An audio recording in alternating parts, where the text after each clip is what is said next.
Të nderuar besimtar, vazhdojmë në predikimet me temë etika, edukata islame. Dhe kemi folur për etikën, për edukatën me prindrit. Kemi folur në fillim për pozitën e tyre të lartë në islam, pastaj për disa dobi madhore, të cilat gjenden dhe përfshihen dhe i përfiton besimtari nëse sillet mirë me prindrit dhe nëse i respekton ata. Dhe sot do të flasim për edukatën, etikën me prindrit. Se si besimtari të sillet. Pra folëm se çfarë pozite të larta ata kanë në islam, pastaj folëm se çfarë përfitimesh dhe dobish të mëdha ka njeriu i cili i respekton prindrit dhe sillet mirë me ta. Dhe sot do të flasim për edukatën që besimtari duhet të ketë me prindrit e tij. Natyrisht ne jetojmë në një kohë që materializmi gati sa ka mbuluar gjithçka. Zemrat e njerëzve, mendjet e njerëzve, dhe njerëzit janë bërë të tillë që nëse nuk kanë përfitim dhe nuk kanë dobi, nuk të bëjnë mirë dhe nuk sillen mirë. Pra, marrëdhëniet mes tyre ndërtohen mbi interesin, mbi materializmin dhe jo mbi shpirtëroren. Dhe kjo ka hyrë edhe në familje, në marrëdhëniet mes prindërve dhe fëmijëve. Prandaj edukata kryesore, madhore që duhet ketë fëmia me prindrit e tij është e para të jetë i sinqert. Të jetë i sinqert në marrëdhëniet e tij me prindrit. Jo për shkak se ata i gjenden, ata e mbështesin dhe ta ndjej si detyrim që t'u kthej të mirën atyre vetëm kur ata i bëjnë mirë. Dhe në rastin kur ata nuk bëhen krah për të dhe nuk kanë mundësi ta mbështesin, atëherë njeriu t'i hedh poshtë, apo të mos u njoh atyre mirësinë e tyre, dhe as pozitën e tyre dhe mos i vlerësoj dhe të prish edukatën me ta. Prandaj sinqeriteti nderuar besimtar, ashtu si në çdo vepër tjetër, ashtu si në çdo adhurim islam, është kyç, është kusht që e mira jote të pranohet, që e mira jote të shkruhet tek Zoti, që ajo që vepron nga Allahu i lartësuar të pranohet dhe të shpërblehet. Prandaj, ti jesh i sinqert marrëdhënie me prindrit do me thënë që ti e çon në vend amanetin e Zotit, urdhrin e Zotit, për t'i respektuar ata dhe për t'u sjellë mirë me ta. Sepse ata janë ata që kanë hak të këtij shumë, ata që janë sebebi i ekzistencës tënde. Prandaj, nuk duhet neglizhosh në këtë aspekt, por do japësh atyre hakun me sinqeritet, duke shpresuar shpërblimin e madh tek Allahu i lartësuar për punët që bën. E dyta, ti duash ata, ti mbështesësh ata, ti respektosh ata dhe gjithashtu të mos i zemërosh ata. Pra ti respektosh, ti duash dhe ti mëshirosh prindrit e tu. Sipas fazës dhe nevojës që kanë, fazës në cilën janë dhe nevojës në cilën kanë. Ti respektosh prindrit dhe sot është shumë e rrallë që prindrit të respektohen, të dëgjohen, që prindi i madhi të flasë dhe fëmia ta dëgjojë. Prej islamit është të respektohet i madhi dhe sidomos prindi. Për profeti sallallahu alaihi wasallam nuk është prej nesh ai i cili nuk e respekton të madhin në mesin tonë, dhe nuk e mëshiron të voglin në mesin tonë, dhe nuk e njeh hakun e dietarëve. Pra të respektohet i madhi, të respektohet kur flet, të respektohet në nevojat e tij, në dëshirat e tij, por edhe në dhënien të drejtë të fjalës, në respektin e të ulur para teje, e në marrjen e vendimeve para teje e kështu me radhë. Tek selefët gjejmë tek parët tanë të mirë, gjejmë shembuj konkret shumë të rëndësishëm se si kanë qenë respektues shumë të mëdhenj të prindërve të tyre, duke çuar në vend porositë e Zotit dhe porositë e profetit sallallahu alaihi wasallam. Dhe mjafton përmendë njëri prej tyre, Hajawa ibn Shurejh, nga dietarët e mëdhenj selefëve. Jepte mësim në kuvend dhe mblidheshin rreth tij shumë njerëz prej dietarëve dhe nxënësve të dijes. Dhe ky dietar i madh që ulej dhe jepte mësim, jepte dije të tjerëve, kur e thërriste nëna e vet, i thoshte ja o Hajawa, hajde thoshte dhe hidhu el pulave. Ngrihej profesori, e linte vendin ku ishte dhe shkonte u hidhte pulave, pra u hidhte ushqim pulave dhe kthej përsëri dhe ulej tek vendi i vet, për të respektuar nënën e tij. Për të respektuar nënën e tij. Pra do më thënë të respektohet fjala e atij që është më i madh, dhe sidomos e prindit, sepse kjo fut dashuri në zemrat e tyre. Kur ti ke një plan, kur ti ke arritur diçka prej suksesit, i gëzon suksesi jot, i gëzon plani jot, i gëzon zotësia jote, aftësia jote. Prandaj fole me ta, diskutoje me ta, tregoju atyre, sepse gëzohen, fut gëzim në zemrat e tyre. Prandaj le të jemi të kujdesshëm në këtë aspekt, të nderuar besimtar.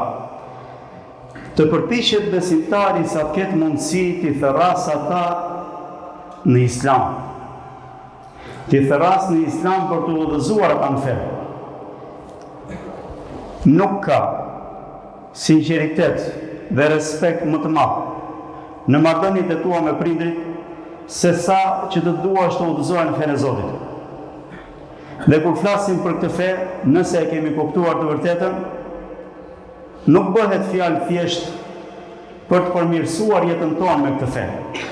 Nuk bëhet fjalë thjesht për të larguar nga disa vese të cilat na kanë rënduar ndoshta dhe nuk gjejmë mënyrë tjetër dhe zgjedhim që të shkojmë në xhami për të bërë njerëz më të mirë. Bëhet fjalë nderor besimtar që të ndjekësh këtë fe, të pasosh këtë fe, është shkaku pse ti ekziston.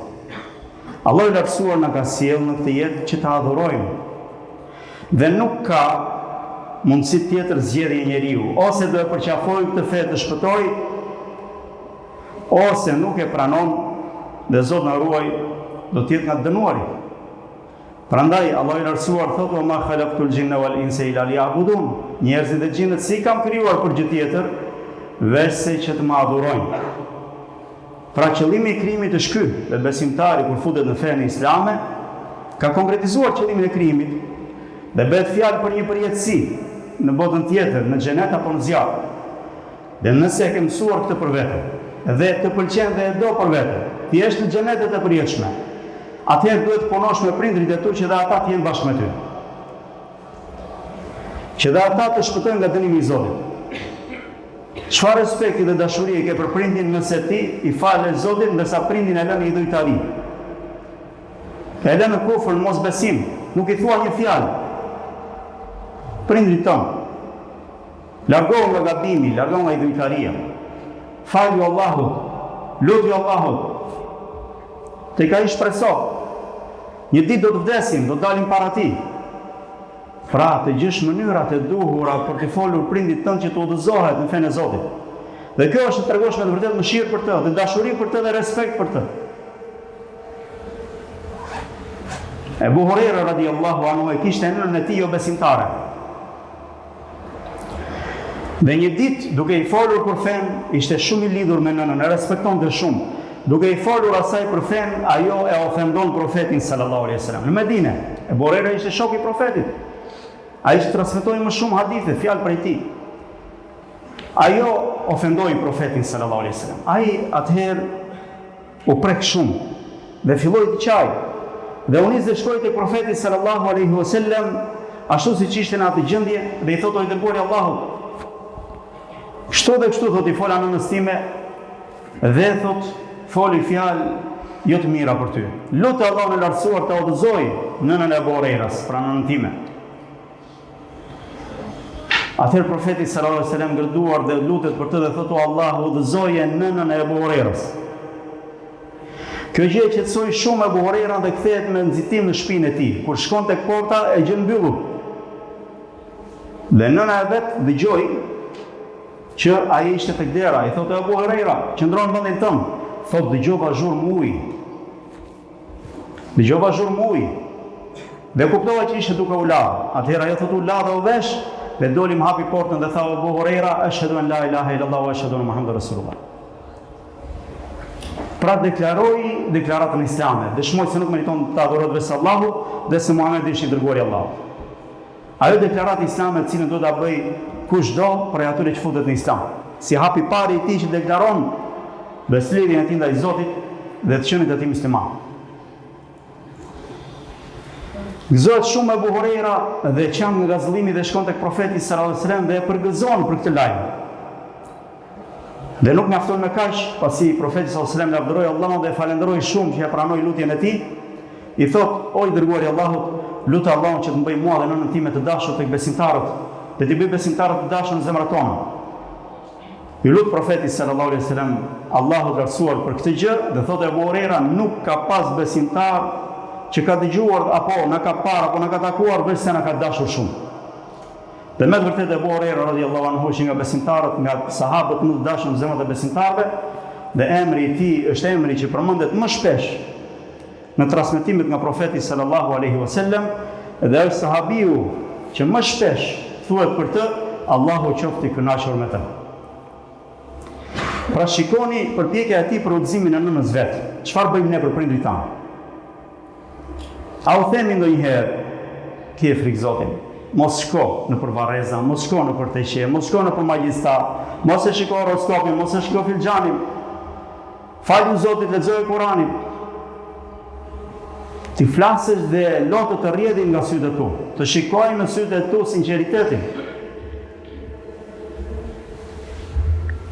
Kjo është me pakta që mund të bëjmë për prindrit tanë. Të jesh i thjesht, modest para tyre, dhe jo që ti jesh kryelat, ofendues, arrogant, me fjalor vulgar.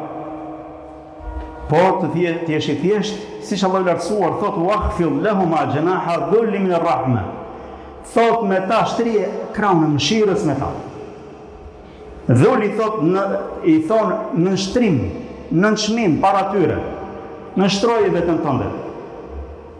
Po kjo t'jetë me mëshirë për ta, me respekt për ta, me dashuri për ta.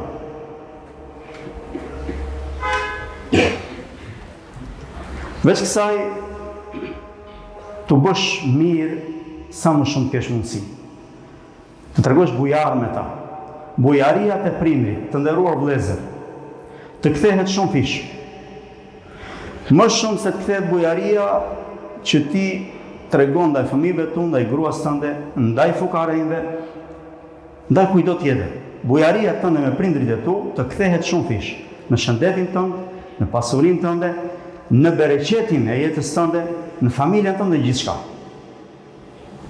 Edhe kjo është argumentuar dhe e provuar. Mirësia që bën ndaj prindit të kthehet më një herë. Me të kënaq Allahun e lartësuar, kënaq zemrat e tyre. Dhe kënaqësia e Allahut është kënaqësia e prindit. Kur ka qenë hera e fundit që prindit i ka bërë një dhuratë? Kur ka qenë hera e fundit që për prindin ke shpenzuar? Allah i lartësuar na përmirësoft të gjithëve. Prandaj le të tregojmë të nderuar besimtar, bamirës me ta dhe të kujdesshëm me ta. Fut gëzim në zemrat e tyre. Fut gëzim në zemrat e tyre sa të kesh mundësi. Gëzoj me fjalë, gëzoj me lajme të mira, gëzoj me dhurata, siç e thanë dhe profeti sallallahu alaihi wasallam thotë: "Dhuroni që të duheni."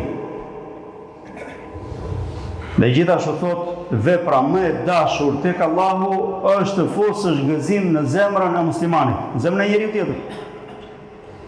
Dhe ata që meritojnë më shumë të gëzosh janë prindrit e tu, të cilët janë shkaku, sebepi, sepse ekziston. Ka pasur një edukat të lartë tek parë tanë të mirë, besimtarët e parë. Nuk hanin pa ngrënë prindrit e tyre. Pse? Sepse ndoshta prindi ka nevojë të hajë diçka që gjendet aty në tavolinë, që nuk ka mjaftueshëm, dhe nëse ti ha para tyre, i lëndon në zemrën e tyre.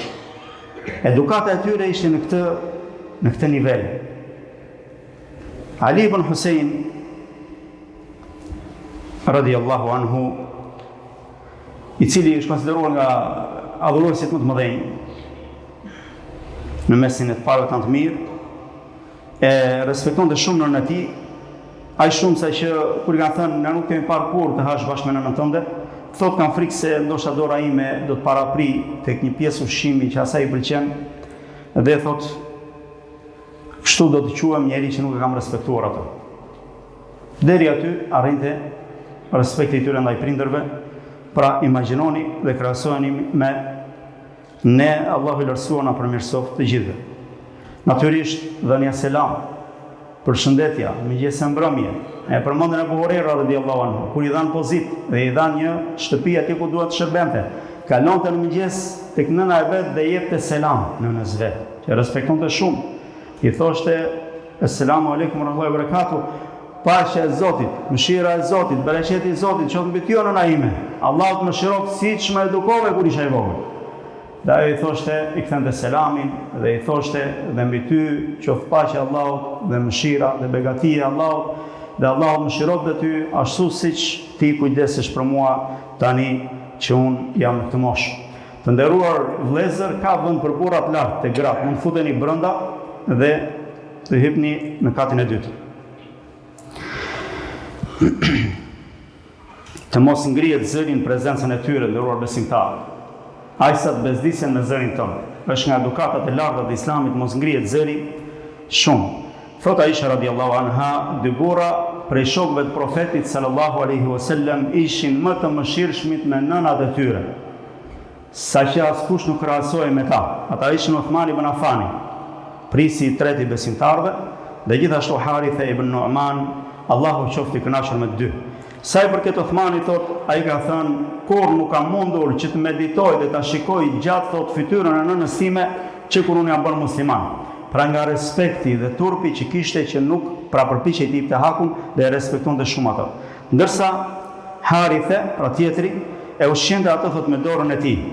Dhe nuk e pyeste kur thot ta përsëriste për një fjalë që ajo kishte thënë. Pra nëse ajo kishte thënë diçka dhe nuk e kishte dëgjuar, nuk i thoshte çfarë the. Por kur dilte prej saj, i pyeste të tjerët, çfarë tha nëna ime?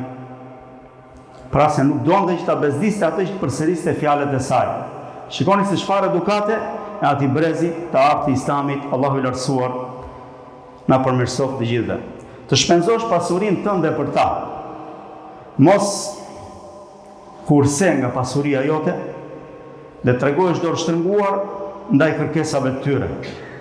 Prindrit nuk janë abuzues me pasurinë e fëmijës, por nëse kanë nevoja, nëse janë sëmurë, atëherë shpenzon nga pasuria jote. Mos kurse për ta, sepse nuk kanë kursyer për ty para se të ekzistojë edhe kur ekzistove, duke t'i plotësuar të gjitha nevojat e tua, duke prishur rahatin e tyre për ty, duke të larë me duart e tyre, duke u kujdesur me duart e tyre, me gjithçka që kishin të shtrenjtë. Atëherë ti nuk duhet që të kursesh nga pasuria jote. Dikush ka ardhur tek profeti sallallahu alaihi wasallam dhe i ka thënë, babai im do që të marr prej parave të mia. Ata lejoj, i thot profeti sallallahu alaihi wasallam, ti dhe pasuria jote jeni të prindërve të tu. Ti dhe pasuria jote jeni të prindërve të tu. Prandaj nga Islami është që prindi e fut dorën në xhepin e fëmijës dhe merr aq sa do. Kjo është edukat me prindrit, tu shpenzosh, tu japësh nga pasuria jote. Dhe të mos kursesh në këtë aspekt. Gjithashtu sillesh mirë me ata që ata duan. Me vëllezërit e tu, me motrat e tua, me xhaxhallarët e tu, me hallat e tua, me njerëzit që ata duan, të sillesh mirë me ta është nga respekti dhe edukata me prindrit e tu. Të mos u thosh pa lejen e tyre, dhe ne kemi marrë argumentet se si profeti sallallahu alaihi wasallam kur kanë ardhur të tjerë dhe i kanë thënë, o i dërguari i Allahut, duam që të luftojmë në rrugt të Allahut, duam të bëjmë emigrim në rrugt të Allahut. Çfarë ka thënë profeti sallallahu alaihi wasallam? Ka thënë njëri prej tyre, vjen dhe thotë, o i dërguari i Allahut, dua thotë luftoj bashkë me ty, të rrim mbas teje. Pra unë t'ja dedikoj jetën time kësaj feje. T'jem në gatishmëri dhe të rri, prandeje kur na tharasësh, t'jemi mbas teje. I thot, a i ke prindrit e tu? I thot, po. I thot profeti sallallahu alaihi wasallam, shko dhe bëje luftën tënde tek ata. Luftën që do të bësh bëje tek ata. Domethënë lufto me veten tënde për t'i respektuar ata. Dhe një tjetër ka ardhur dhe i ka thënë, o i dërguari i Allahut, t'i jap besën për të emigruar nga vendi im për këtu. për të emigruar dhe për të qëndruar si musliman pranë teje. I thot, a i ke prindrit? Thot, po, por i lash ata duke qarë. Kur ika, i lash ata duke qarë. Kështu bëjnë shqiptarët që i lënë prindrit e tyre vetëm dhe emigrojnë për të qenë mirë nga ana ekonomike dhe nuk kanë vend në shtëpitë e tyre për prindrit e tyre. Atje ti marrin me vete. Por i lënë vetëm dhe i lënë duke qarë. Thot profeti sallallahu alaihi wasallam, kthehu dhe bëj të qeshin ashtu siç i bëre të qajnë.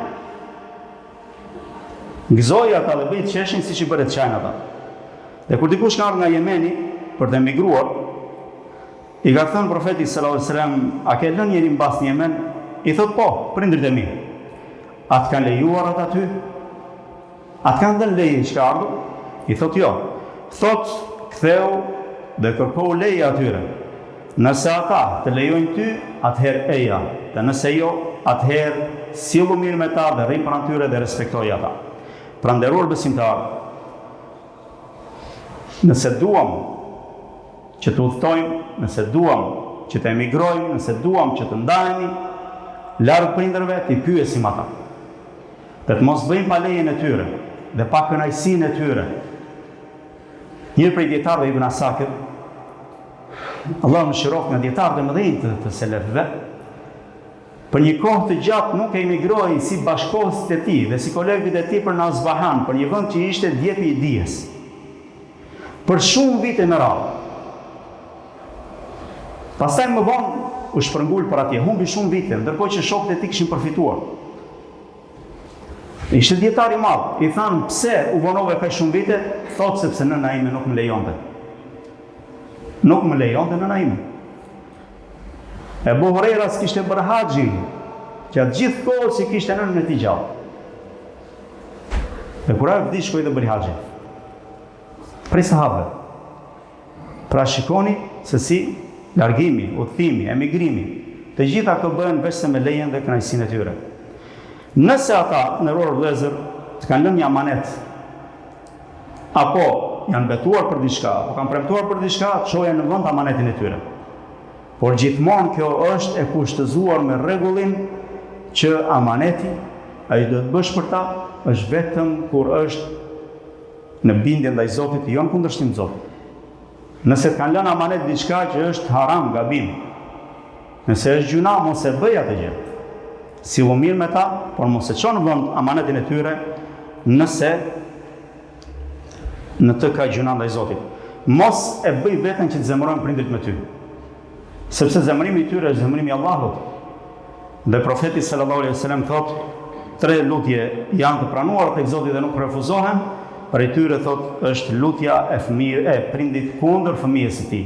Pra thotë duaja, lutja e atij që është udhëtar, duaja e atij që i kanë bërë padrejtësi dhe duaja para lutja e prindërve kundër fëmijës së tyre. Mos i bëj prindrit që të luten kundër teje. Mos u aqo siç thon thikë në palc. Por kujdes, ruaje veten tënde nga dënimi i Zotit dhe nga zemrimi i tyre. Mos i thërrit në emër. Mos i thërrit në emër. Ebu Hurajra radhiyallahu anhu ka parë 2 burra, edhe i ka thënë njërit, çfarë ke këtë? Tjetri i ka thënë, ky është baba im. I thot mos i thërrit në emër atij. 3 porosile, mos e thërrit në emër atë, mos ec para tij dhe mos ul para tij. Mos i thërrit në emër, mos ec para tij dhe mos ul para tij. Pra respektoje, pritu ulet, pastaj ulu edhe ti. Gjithashtu, përpiqu që të mos bësh asnjë vepër e cila tregon për mos respektimin e tyre, për lëndimin e tyre. E sidomos nëse t'jepet pozit, pasuri dhe ndryshon statusi yt shoqëror, mos i moho prindrit e tu. Edhe pse mund të jenë të varfër, mund të jenë të paditur, mos i moho, mos bëj sebepë të cilat çojnë në zemrimin e tyre, në lëndimin e tyre. Ka njerëz që nuk qëndrojnë mbi emrin e tyre që të mos tregojnë se fëmia e kujt janë. Apo e kanë turp të përmenden se janë biri i filanit apo bie e filanit për shkak se prindrit e tyre kanë një status shoqëror të ulët. Thot profeti sallallahu alaihi wasallam, ai njeri i cili i dedikohet dikujt tjetër veç babait të tij, pra nuk e përmend babajnë e vet, nuk e përmend mbiemrin e vet, por përmend një mbiemër tjetër. Zgjedh një mbiemër tjetër, sepse ka turp që ti dedikohet babait ti faturohet atij, thotë i tilli ka bërë kufër. I tilli ka bërë kufër. Ka mohuar Zotin. Natyrisht ky mohim i Zotit nuk është ai që nxjerr nga feja, por është nga gjunahet e mëdha. Profeti sallallahu alajhi wasallam e quajnë kufër, mohim i Zotit. Dhe gjithashtu në transmetim tjetër thotë mos u tregoni pa nevojshëm për prindrit tuaj, sepse kush tregohet i pa nevojshëm i mohon prindrit e tij, i tilli njeri thotë ka bërë kufër, pra ka mohuar Zotin. Dhe dy këto hadithe janë tek Buhari dhe Muslimi, nderuar besimtar. Mos u bëj sebeb shkak që ata të shahen apo të ofendohen. Mos u bëj ti shkak. Si bëhet shkak njeriu? Kur e ofendon prindrit e njeriu tjetër. Thot profeti sallallahu alaihi wasallam, nga gjunahet më të mëdha është njeriu të mallkojë prindrit e tij. I kanë thënë i dërguari Allahut si mallkon njeriu prindrit e tij? Ka thënë sepse mallkon apo shan babain e dikujt tjetër dhe ai shan babain e tij. Mallkon apo shan nënën e dikujt tjetër dhe ai thot mallkon apo shan thot nënën e tij. Dhe kështu thot është bërë sebeb për mallkimin e prindërve të tij. Ne lutim Allahun e lartësuar na zbukuroj me etikë islame dhe ta bëj respektues dhe me sjellje të mirë me prindrit tanë. Wa sallallahu wasallam ala nabina Muhammad wa ala alihi wa ashabihi ajma'in. Alhamdulillahi rabbil alamin wa afdalus salatu wa tamu taslima ala nabina Muhammad wa ala alihi wa ashabihi ajma'in. Nderuar besimtar,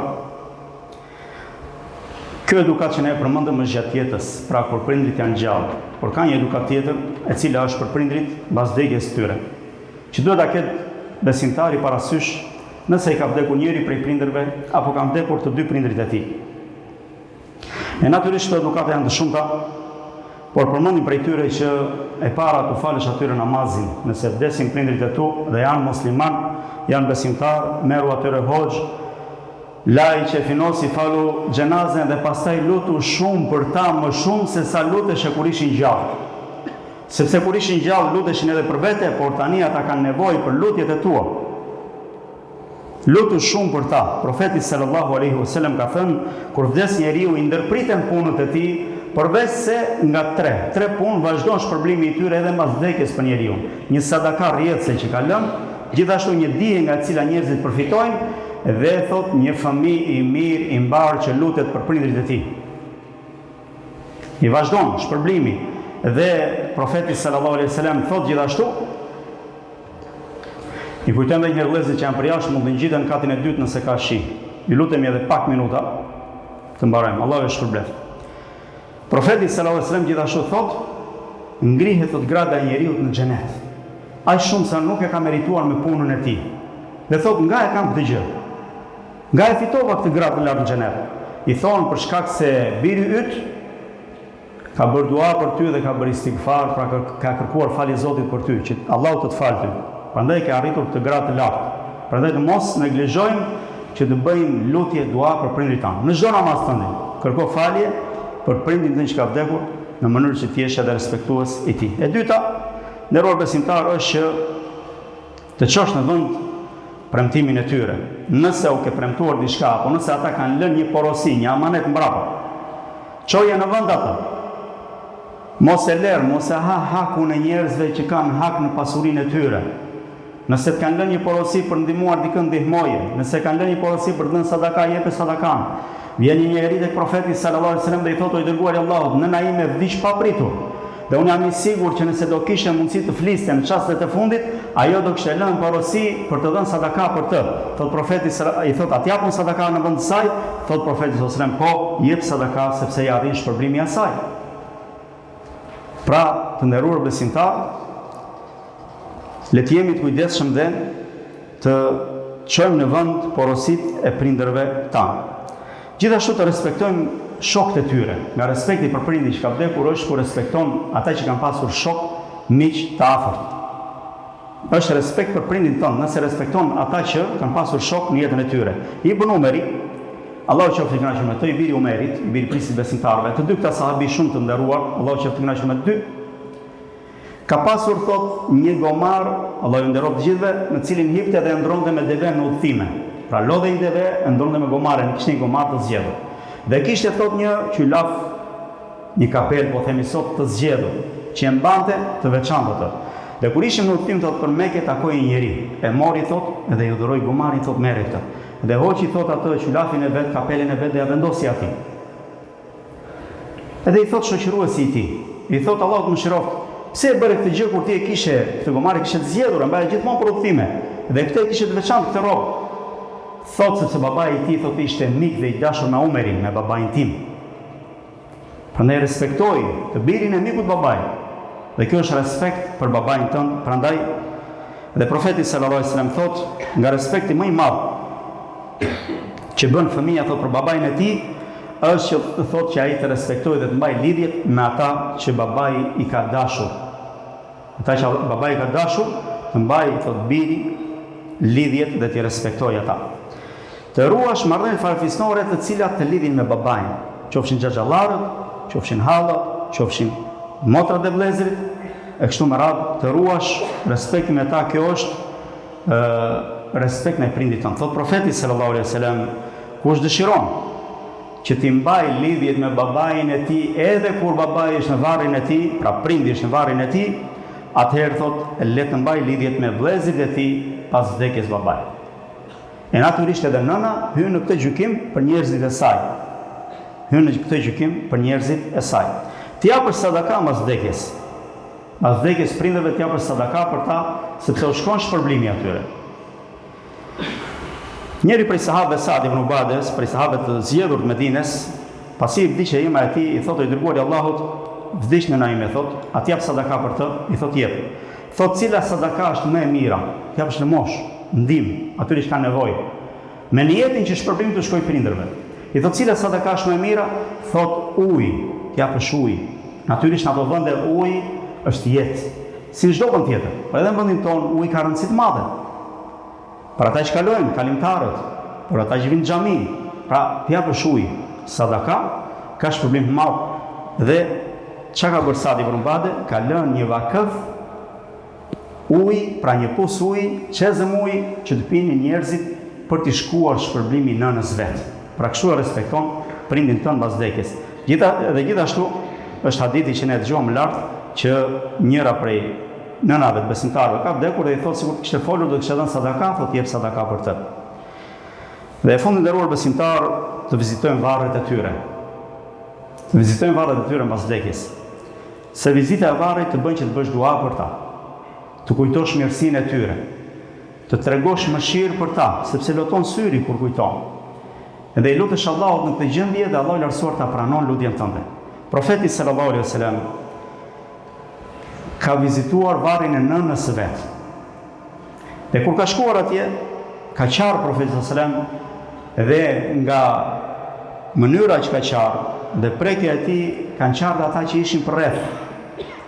Dhe ka thënë profeti sallallahu alaihi wasallam, i kërkova leje Zotit tim që ta vizitoj, thot, varrin e nënës time dhe më lejoj. Dhe dihet që nëna e profetit sallallahu alaihi wasallam ka vdekur jo në islam, jo si besimtar. Prandaj ai na edukon dhe thotë i kërkova leje, thotë më lejoj. Nuk ka rëndësi si e kanë mbyllur jetën prindërit e tu, besimtar apo jo. Vizitoj tek varri i tyre. Më lejoj, thotë Zoti, ta vizitoj. Dhe i kërkova leje, thotë, që të kërkoj falje për të lutem për të, dhe këtë thotë më ndaloi. Natyrisht, këto çështje nuk janë në dorën tonë. Ai që vdes jo besimtar, nuk lejohet të lutesh për të. Prandaj është shumë e rëndësishme që të përpiqesh sa janë gjallë të bësh sebepet që ata të bëhen besimtar.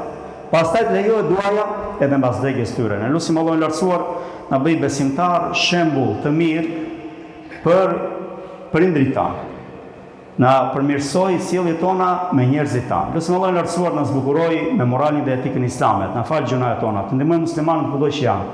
Në botë sallallahu alaihi wasallam ala nabina Muhammad wa ala alihi wa ashabihi ajma'in.